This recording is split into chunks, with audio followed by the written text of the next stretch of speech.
প্রথমবার বান্ধবীর বাড়ি গেল ছেলেটা। গ্রামে ঢোকেই চোখ ছানা বড়া, চারদিকে শুধু মেয়ে, একটাও পুরুষ নেই। সবাই এমন ভাবে তাকাচ্ছে যেন জীবনে কোনোদিন ছেলে দেখেনি। বাড়ির দরজায় পৌঁছতেই শাশুড়ি হঠাৎ একটা বটি নিয়ে বেরিয়ে এলেন। ছেলেটা তো ভয়ে কাঁপছে। আন্টি নমস্কার, আমি রাহুনে। শাশুড়ি তখনই ছোড়াটা পিঠের পেছনে লুকালেন। ছেলেটিকে ভেতরে নিয়ে গেলেন। হঠাৎ ছোট শালি দৌড়ে এসে চেঁচাতে লাগলো, আমি ওর মাংস খাবো। ছেলেটা ভয়ে চিৎকার করছে, আরে বাঁচাও। বান্ধবী ঠিক তখনই ছুটে এলো, বোনকে ধরে ফেললো। ছোট শালি রেগে একটা লাঠি নিয়ে ছেলের উপর ঝাঁপালো। শাশুড়ি আর বান্ধবী মিলে কোনো মতে ধরে অন্য ঘরে নিয়ে গেল। ঘরে ঝুঁকেই শাশুড়ি ভয়ঙ্কর মুখ করে বললেন, আমার খাবারের সাথে কেউ পাঙ্গা নিলে আগে ওকেই খাবো। রাতে ঘুমানোর সময় শাশুড়ি দরজা ঠেলে বললেন, ছোট মেয়ে হারিয়ে গেছে। পুরো গ্রামের মেয়েরা মিলে খুঁজতে বেরোলো। একজন মহিলা ছেলেকে কাছে টেলে বলল, তোমার সাথে একটু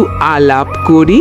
বান্ধবী ভয়ে ছেলেকে বলল, তুই আগে বাড়ি যা। ছেলে ভাবলো একা 100 মেয়ের মাঝে থাকা নিরাপদ না। ঘরে ফিরে পুলিশে ফোন লাগালো। হঠাৎ আলমারি থেকে খচখচ শব্দ। ছেলেটা ভয়ে কাঁপতে কাঁপতে দরজা খুললো। ভেতরে লুকিয়ে আছে ছোট শালি। তুই এখানে কি করছিস? এই গ্রামের কেউ মানুষ না, সবাই মানুষ খায়, আমাকে নিয়ে পালা। ছেলেটা শিউরে উঠলো, এই তো সেই চাহনি। ঠিক তখনই দরজা খুলে শাশুড়ি আর বান্ধবী ঢুকলো। ছোট শালি হঠাৎ ছেলের হাতে এক কামড় আর ওকে টেনে নিয়ে গেল। ছেলে এখন নিশ্চিত এরা কিছু একটা লুকোচ্ছে। এদিকে শাশুড়ি আর বান্ধবী ফিসফিস করছে, কিভাবে ছেলেটাকে সাবার করা যায়। হঠাৎ গ্রামের সর্দার নিয়ে এসে হাজির। ছেলেটাকে আমাদের দিয়ে দাও, নইলে সবাইকে গ্রাম থেকে বের করে দেব। শাশুড়ি বাধা দিতে গেলেন, গলায় হাত পড়ে গেল। বান্ধবী চেঁচিয়ে উঠল, মা। ছেলে ততক্ষণে বাড়ির দরজায় তালা ভাঙার চেষ্টা করছে আর ভাবছে, আমি কি সত্যি বেঁচে ফিরতে পারবো?